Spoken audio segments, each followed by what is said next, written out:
Hello दोस्तों, स्वागत है आपका मेरे यूट्यूब चैनल परीक्षा प्लान में। तो कैसे हैं आप लोग? आई होप अच्छे होंगे। तो जैसा कि आप लोगों को पता है कि सीटेट जुलाई के लिए एसएसटी के मॉक टेस्ट में करवा रही हूं, जिसमें एक वीडियो आ चुका है और ये दूसरा वीडियो है। तो चलिए आज के वीडियो को शुरू करते हैं। वीडियो देखने के बाद यदि आपको अच्छा लगे तो वीडियो को लाइक और शेयर कीजिएगा, और यदि आप चैनल पर नए हैं तो चैनल को सब्सक्राइब कर लीजिए। तो चलिए आज के वीडियो को शुरू करते हैं। इसके अलावा ईवीएस के प्रीवियस ईयर के क्वेश्चन में सॉल्व करवा रही हूँ। 3 वीडियो आ चुके हैं, यदि आपने नहीं देखे हैं तो देख लीजिए, जिसमें मैं 2011 वाले पेपर, 2012 वाले और 2012 में 2 पेपर हुए हैं, जिसमें एक पेपर मई में और नवंबर में। तो इन तीनों पेपरों के ईवीएस के क्वेश्चन मैं सॉल्व करवा चुकी हूं, और 2024 तक जितने भी पेपर हुए हैं उन सभी के ईवीएस के क्वेश्चन मैं सॉल्व करवा दूंगी। तो चलिए आज के वीडियो को शुरू करते हैं। पहला प्रश्न दिया गया है, भारत का संविधान कब लागू हुआ? पहला विकल्प है 26 जनवरी 1948, दूसरा विकल्प है 26 जनवरी 1950, तीसरा विकल्प है 26 जनवरी 1951 और चौथा है 15 जनवरी 1947। तो आप सभी लोगों को पता है कि भारत का संविधान 26 जनवरी 1950 को लागू हुआ। तो इसमें बी विकल्प आपका सही हो जाएगा, और 26 जनवरी को गणतंत्र दिवस के रूप में मनाते हैं। दूसरा विकल्प इसमें सही है। चलिए अगले प्रश्न पर चलते हैं। अगला प्रश्न दिया गया है, उत्तराधिकार की सामुदायिक प्रथा का अर्थ है। पहला विकल्प है पसंदीदा पुत्र को अपने पिता की संपत्ति विरासत में मिलना, दूसरा है ज्येष्ठ पुत्र को अपने पिता की संपत्ति विरासत में मिलना, तीसरा है सभी पुत्रों व पुत्रियों के बीच विरासत का विभाजन, और चौथा है सभी पुत्रों के बीच विरासत का विभाजन। तो उत्तराधिकार की सामुदायिक प्रथा का अर्थ पूछा गया है। तो उत्तराधिकार की सामुदायिक प्रथा मुगल काल में प्रचलित थी। जो मुगल थे ये ज्येष्ठाधिकार के नियम में विश्वास नहीं करते थे। ज्येष्ठाधिकार का नियम क्या होता है कि इसमें जो बड़ा पुत्र होता है उसे पिता की संपत्ति विरासत में मिलती है, लेकिन जो सामुदायिक प्रथा है इसमें क्या होता था कि सभी पुत्रों के बीच विरासत का विभाजन कर दिया जाता था। तो डी विकल्प इस प्रश्न का उत्तर हो जाएगा, सभी पुत्रों के बीच विरासत का विभाजन। चलिए आगे बढ़ते हैं। लिखा है, मराठी में लिखे भक्ति गीतों को किस नाम से जाना जाता है? पहला है स्तोत्रम, दूसरा है भजनम, तीसरा है प्रबंधम और चौथा है अभंग।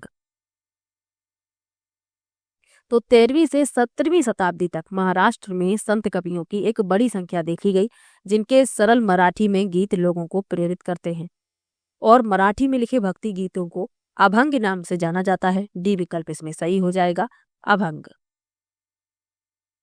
चलिए आगे बढ़ते हैं। निम्नलिखित में से कौन सा शब्द मध्य प्रदेश में स्थानांतरित कृषि के लिए इस्तेमाल होता था?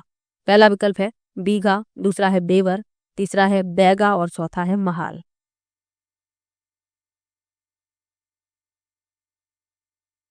तो स्थानांतरित कृषि में क्या किया जाता है कि भूमि के किसी बड़े भाग पर जो खरपतवार घास वगैरह उगाती है उसे काटकर वहीं जला दिया जाता है, यानी कि पहले उसे साफ किया जाता है।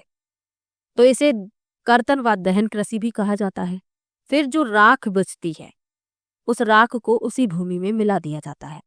भूमि पर हल नहीं चलाया जाता, ऐसे ही बीज छिड़क दिए जाते हैं और एक साथ कई फसलें भी कर ली जाती हैं। अब इसमें पूछा गया है कि कौन सा शब्द मध्य प्रदेश में स्थानांतरित कृषि के लिए इस्तेमाल होता है, तो वह है बेवर। बी विकल्प इसमें सही हो जाएगा, बेवर। और मध्य प्रदेश में अक्सर आदिवासी समुदायों द्वारा बेवर का अभ्यास किया जाता है, तो ये भी आपको याद रखना है।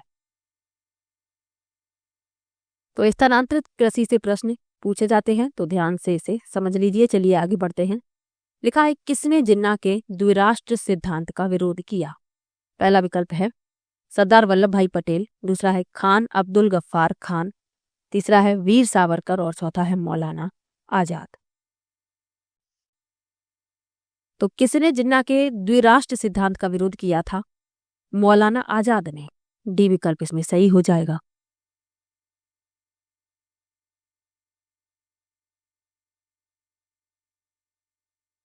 मौलाना आजाद जो थे ये भारत के पहले शिक्षा मंत्री थे, तो ये भी आपको याद रखना है। और इनके जन्म दिवस को, यानी कि इनका जो जन्म दिवस है वह 11 नवंबर को होता है और इनके जन्म दिवस को राष्ट्रीय शिक्षा दिवस के रूप में मनाया जाता है। तो ये भी साथ में आपको याद रखना है। डी विकल्प इसमें सही हो जाएगा, मौलाना आजाद। चलिए अगले प्रश्न पर चलते हैं। लिखा है एक व्यक्ति ने किसी क्षेत्र का दौरा किया और वहां उसे बांज, एस, बीच के वृक्ष तथा फीजेड मोनाल पक्षी मिले। उसने निम्नलिखित में से किस वनस्पति क्षेत्र का दौरा किया होगा?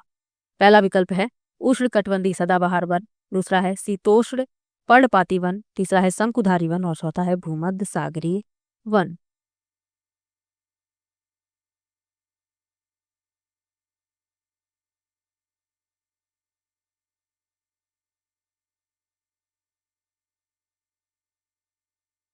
तो इस व्यक्ति ने जिस क्षेत्र का दौरा किया है वह है शीतोष्ण पर्णपाती वन। बी विकल्प इसमें सही हो जाएगा। जो शीतोष्ण पर्णपाती वन होते हैं मुख्य रूप से उत्तरी गोलार्ध के मध्य अक्षांशों में पाए जाते हैं, जिनमें यूरोप, पूर्वी एशिया, पूर्वी उत्तरी अमेरिका के क्षेत्र शामिल हैं। इन वनों में अलग अलग मौसमों के साथ एक मध्यम जलवायु का अनुभव होता है, जिसमें गर्म ग्रीष्मकाल और ठंडी से ठंडी सर्दियां शामिल हैं। तो ये भी आपको याद रखना है। और यहाँ पर जो शीतोष्ण पर्णपाती वन है, इन जंगलों में ओक, बीच, मेपल, एल्म जैसे चौड़े पर्णपाती पेड़ों का प्रभुत्व है। तो ये भी आपको याद रखना है। बी विकल्प इसमें सही है। चलिए आगे बढ़ते हैं। लिखा है किस क्षेत्र में बहुत ही सीमित प्राकृतिक वनस्पति मिलती है? पहला विकल्प है शीतोष्ण कटिबंधीय क्षेत्र, दूसरा है टुंड्रा क्षेत्र, तीसरा है शीत कटिबंधीय क्षेत्र और चौथा है उष्ण कटिबंधीय क्षेत्र।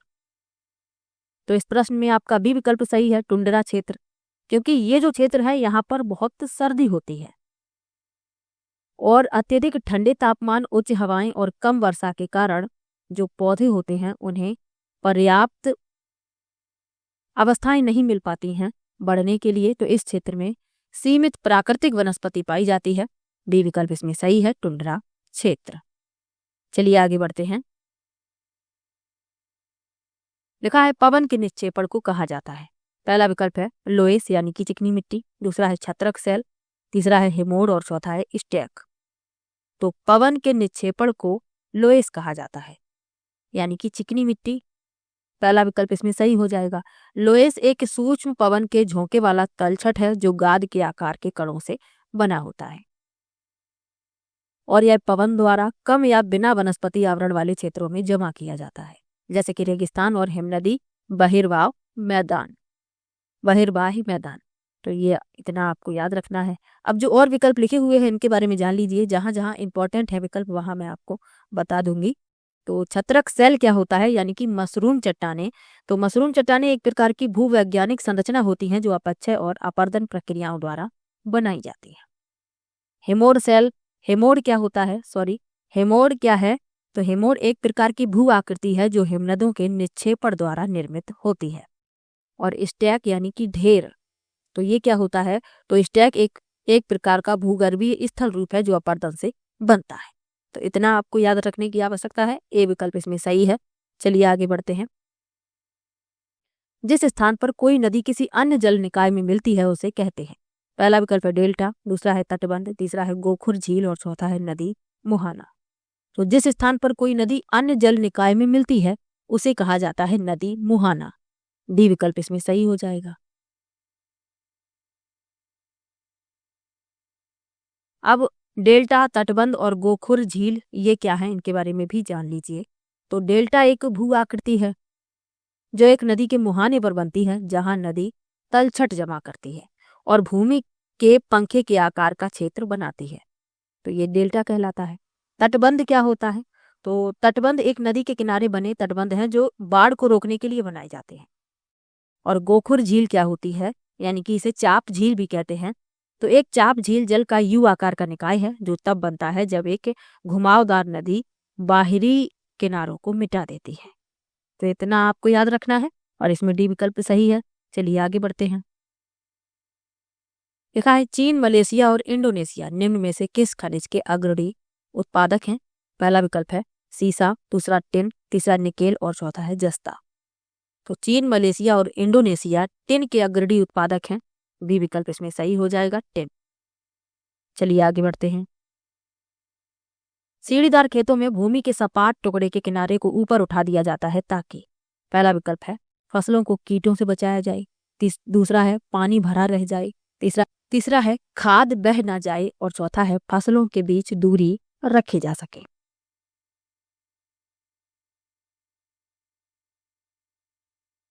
तो सीढ़ीदार खेतों में मिट्टी के कटाव को रोकने और जल के संरक्षण के लिए प्रत्येक भूखंड के किनारों को ऊपर उठाया जाता है। तो इसमें आपका डी विकल्प सही हो जाएगा, पानी भरा रह जाए यानी कि पानी ना निकल पाए इसलिए किनारों को ऊपर उठा दिया जाता है। बी विकल्प इसमें सही है। चलिए आगे बढ़ते हैं। नगर निगम में चुने गए सदस्यों को क्या कहते हैं? पहला विकल्प है सीनेटर, दूसरा है प्रतिनिधि, तीसरा है अधिशासी और चौथा है पार्षद। तो एक नगर निगम एक स्थानीय सरकारी इकाई है जो किसी शहर या कस्बे के निवासियों को बुनियादी नागरिक सुविधाएं प्रदान करने के लिए उत्तरदायी है। इसकी अध्यक्षता एक महापौर या एक नगर आयुक्त द्वारा की जाती है जो शहर या कस्बे के समग्र प्रशासन के लिए उत्तरदायी होता है। नगर निगम को वार्डों में बांटा जाता है और प्रत्येक वार्ड का प्रतिनिधित्व एक निर्वाचित सदस्य द्वारा किया जाता है जिसे पार्षद कहते हैं। डी विकल्प इसमें सही हो जाएगा, पार्षद। और विकल्प लिखे हुए हैं, इनके बारे में जान लीजिए। सीनेटर क्या होते हैं? तो सीनेटर संयुक्त राज्य अमेरिका जैसे कुछ देशों में विधायिका के ऊपरी सदन के सदस्य चुने जाते हैं। प्रतिनिधि क्या होते हैं? प्रतिनिधि वे व्यक्ति होते हैं जो किसी सम्मेलन या बैठक में लोगों के समूह का प्रतिनिधित्व करने के लिए अधिकृत होते हैं। और अधिशासी क्या होते हैं? तो अधिशासी शब्द आमतौर पर सरकार की कार्यकारी शाखा के प्रमुख या प्रशासनिक अधिकारियों को संदर्भित करती है जो कानूनों और नीतियों को लागू करने के लिए उत्तरदायी होते हैं। तो इन सब के बारे में भी याद रखिए, डी विकल्प इसमें सही है। चलिए आगे बढ़ते हैं। मुख्यमंत्री और अन्य मंत्रियों को कौन नियुक्त करता है? पहला विकल्प है प्रधानमंत्री, दूसरा विकल्प है राष्ट्रपति, तीसरा विकल्प है राज्यपाल और चौथा है उच्च न्यायालय का मुख्य न्यायाधीश।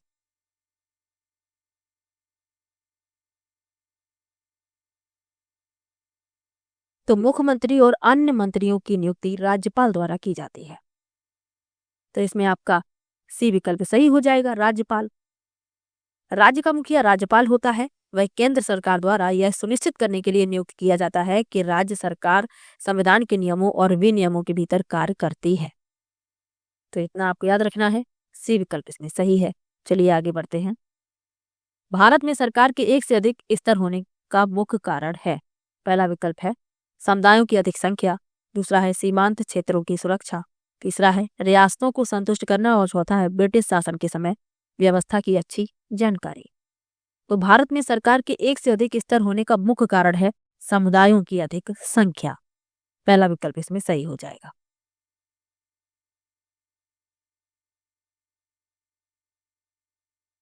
चलिए आगे बढ़ते हैं। भारतीय संविधान के अनुसार एक धर्मनिरपेक्ष राज्य को चाहिए। पहला विकल्प है प्रभुत्वशाली धर्म को अन्य धर्मों को अपने तहत लाने के लिए प्रेरित करना, दूसरा है राष्ट्र निर्माण के लिए धार्मिक गतिविधियों में शामिल होना, तीसरा है किसी एक धर्म को समर्थन नहीं देना और चौथा है देश में धार्मिक संघर्ष में हस्तक्षेप नहीं करना। प्रश्न में पूछा गया है कि भारतीय संविधान के अनुसार धर्मनिरपेक्ष राज्य को चाहिए, तो धर्मनिरपेक्षता का क्या अर्थ होता है कि सभी धर्मों के प्रति समान व्यवहार। राज्य को किसी एक धर्म का समर्थन नहीं करना है बल्कि सभी धर्मों को समान समझना है। तो इसमें जो सी विकल्प है वही इस प्रश्न का उत्तर हो जाएगा कि किसी एक धर्म को समर्थन नहीं देना। सी विकल्प इस प्रश्न का उत्तर है। चलिए आगे बढ़ते हैं। किसी समुदाय के गेटोआइजेशन की प्रक्रिया का नतीजा होता है, यानी कि नतीजा फिल करना है, होता है। पहला विकल्प है उसका बाकी समाज से अलगाव, दूसरा है उनकी संस्कृति का विविधीकरण, तीसरा है अल्पसंख्यकों का संरक्षण और चौथा है उनका सामाजिक सशक्तिकरण।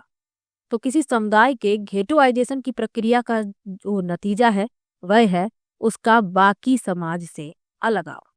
ए विकल्प इसमें सही हो जाएगा। गेटोआइजेशन एक विशेष समुदाय को एक विशिष्ट क्षेत्र या पड़ोस तक सीमित करने की प्रक्रिया को संदर्भित करता है जो अक्सर सामाजिक, आर्थिक या राजनीतिक कारकों के कारण होता है। और जो गेटोआइजेशन जो है एक समुदाय को शेष समाज से भौतिक और सामाजिक रूप से अलग करता है, ये भी याद रखिएगा। ए विकल्प इसमें सही है। चलिए आगे बढ़ते हैं।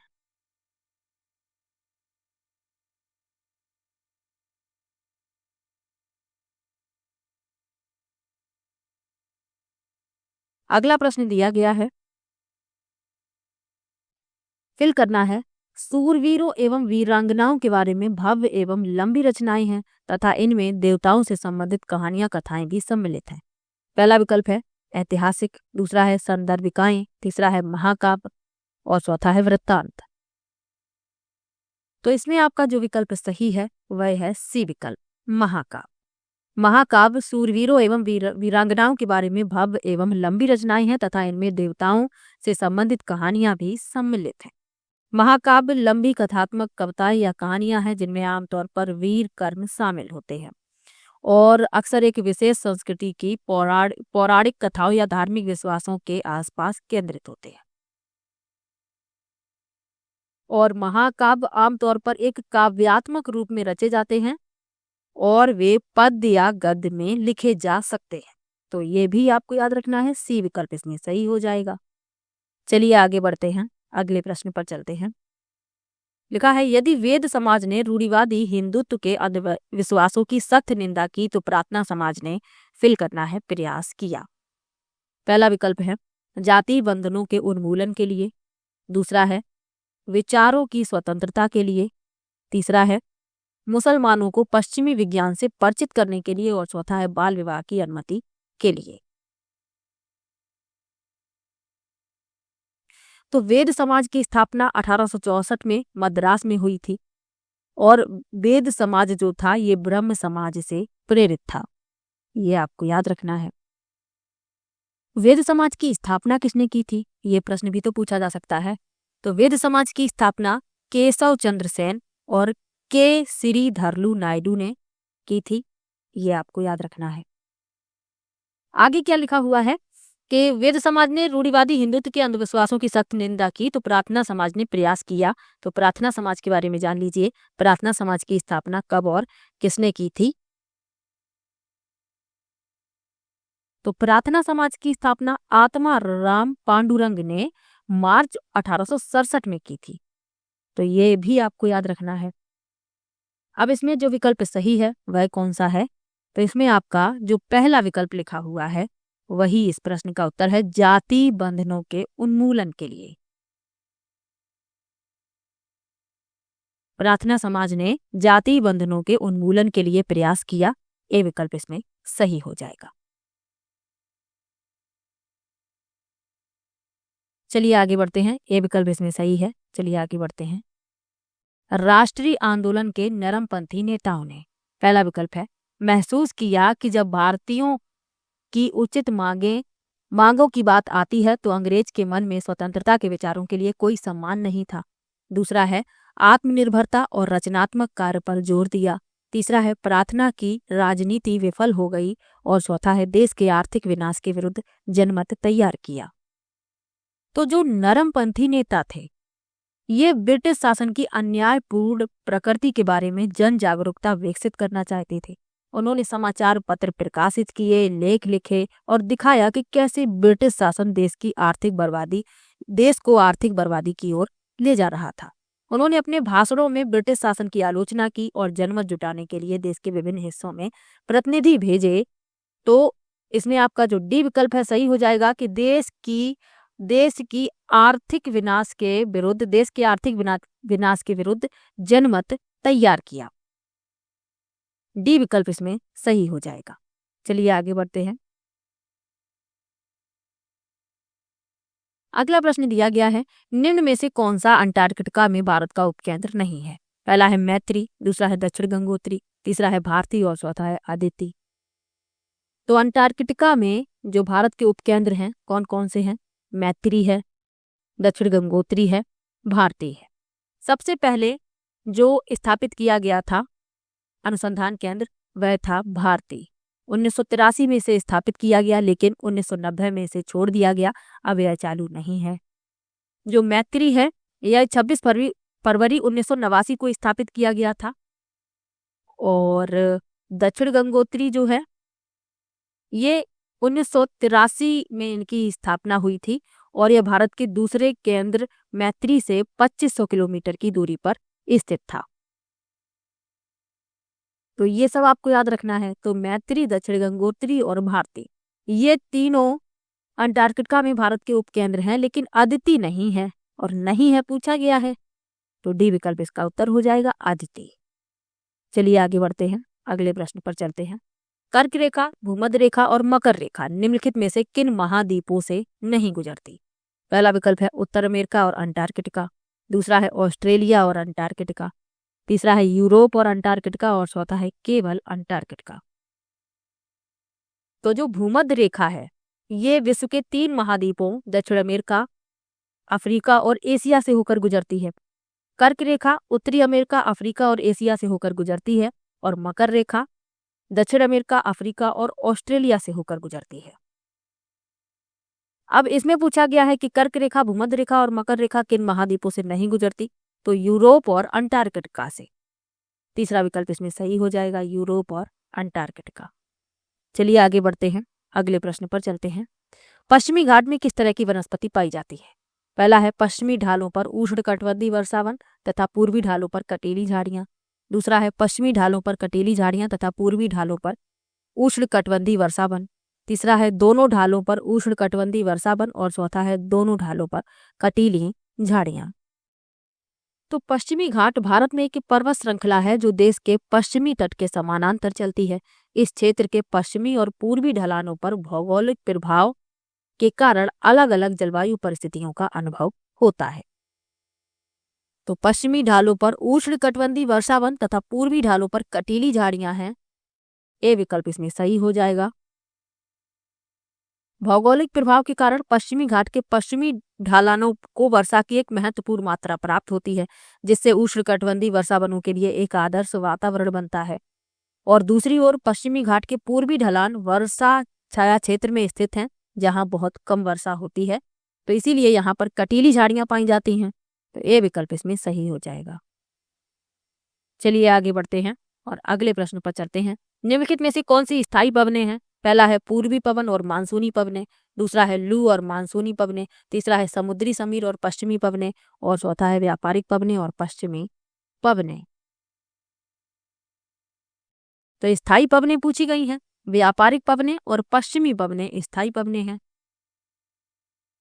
डी विकल्प इसमें सही हो जाएगा। स्थायी पवनें वे पवनें होती हैं जो पूरे वर्ष बनी रहती हैं और पृथ्वी के वायुमंडलीय परिसंचरण तंत्र से जुड़ी होती हैं। और पश्चिमी पवनों को पछुआ पवन भी कहते हैं, तो कहीं पर आपको पछुआ पवन लिखा मिल जाए तो कंफ्यूज मत होइएगा। चलिए आगे बढ़ते हैं।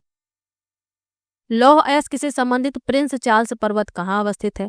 पहला विकल्प है ऑस्ट्रेलिया, दूसरा है अंटार्कटिका, तीसरा है उत्तरी अमेरिका और चौथा है दक्षिणी अमेरिका।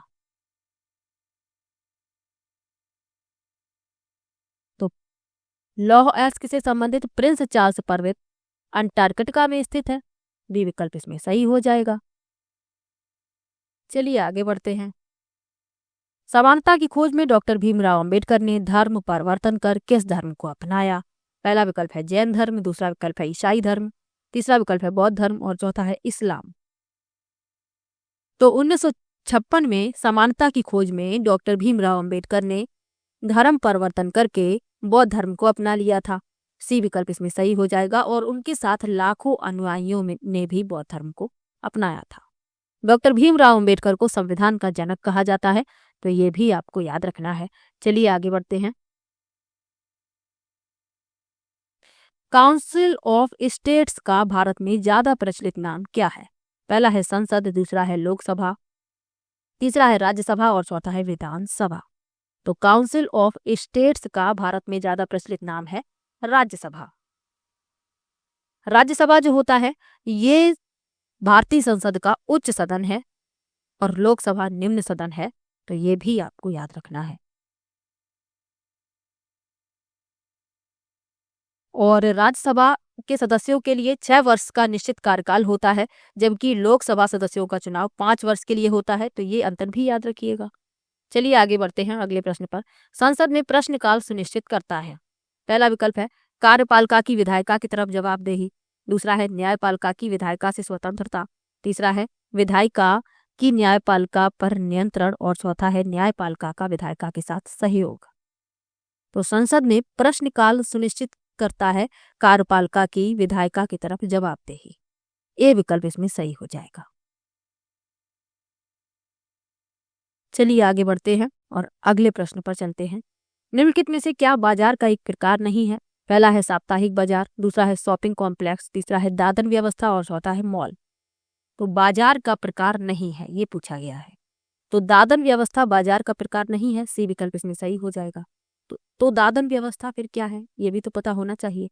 तो एक दादन व्यवस्था उत्पादन का एक तरीका है जिसमें कंपनी व्यक्तिगत श्रमिकों या श्रमिकों के छोटे समूहों को सामग्री और निर्देश प्रदान करती है जो अपने घरों या कार्यशालाओं में कार्य पूरा करते हैं। तो इसमें सी विकल्प सही हो जाएगा। बाकी आप देख रहे हैं मॉल, शॉपिंग कॉम्प्लेक्स, साप्ताहिक बाजार, ये सभी बाजार के प्रकार हैं। चलिए आगे बढ़ते हैं। आंगनबाड़ी क्या है? पहला है महिला संरक्षण गृह, दूसरा है बाल देखभाल केंद्र, तीसरा है मिड डे मील केंद्र और चौथा है वृद्ध आश्रम। तो आंगनबाड़ी जो है बाल देखभाल केंद्र है, बी विकल्प इसमें सही हो जाएगा। आंगनबाड़ी बाल देखभाल केंद्र है जो भारत सरकार द्वारा 1975 में एकीकृत बाल विकास सेवा कार्यक्रम के हिस्से के रूप में स्थापित किए गए थे। बी विकल्प इसमें सही है। चलिए आगे बढ़ते हैं। हाकिम शेख एवं पश्चिम बंगा खेत मजदूर समिति ने निम्नलिखित में से क्या मुहैया करवाने के लिए न्यायपालिका में याचिका दायर की थी? पहला विकल्प है चिकित्सा एवं स्वास्थ्य सेवाएं, दूसरा है न्यूनतम आय, तीसरा है आश्रय का अधिकार और चौथा है भूमि अधिकार। पश्चिम बंगा खेत मजदूर समिति के एक सदस्य हाकिम शेख ट्रेन से गिर गए और घायल हो गए, लेकिन कई अस्पतालों ने उनका इलाज करने से इनकार कर दिया। इस मामले को पश्चिम बंगा खेत मजदूर समिति बनाम पश्चिम बंगाल राज्य के रूप में भी जाना जाता है। सर्वोच्च न्यायालय ने कहा कि भारतीय संविधान के अनुच्छेद 21 में स्वास्थ्य और चिकित्सा देखभाल का अधिकार भी शामिल है जो जीवन के अधिकार का आश्वासन देता है। न्यायालय ने कहा कि लोगों को पर्याप्त चिकित्सा सेवाएं प्रदान करना राज्य का संवैधानिक दायित्व है। एक सरकारी अस्पताल द्वारा ऐसे उपचार की आवश्यकता वाले व्यक्ति को समय पर चिकित्सा प्रदान करने से इनकार करना अनुच्छेद 21 के तहत आश्वासित उसके जीवन के अधिकार का उल्लंघन माना जाता है। तो इसमें जो याचिका दायर की गई थी चिकित्सा एवं स्वास्थ्य सेवाओं के लिए, ए विकल्प इसमें सही हो जाएगा। तो आज की वीडियो में कुल 30 प्रश्न लिए थे। किसी भी प्रश्न में आपको डाउट हो आप कमेंट बॉक्स में जरूर लिखिएगा और आपके कितने प्रश्न सही हुए ये भी कमेंट बॉक्स में जरूर बताइएगा। और वीडियो कैसा लगा ये भी कमेंट में जरूर बताइएगा। तो चलिए मिलते हैं नेक्स्ट वीडियो में, और इसके पहले वाली वीडियो नहीं देखी है तो देख लीजिए, सभी इंपॉर्टेंट प्रश्नों को मैं शामिल कर रही हूँ। तो चलिए मिलते हैं नेक्स्ट वीडियो में, तब तक के लिए बाय बाय।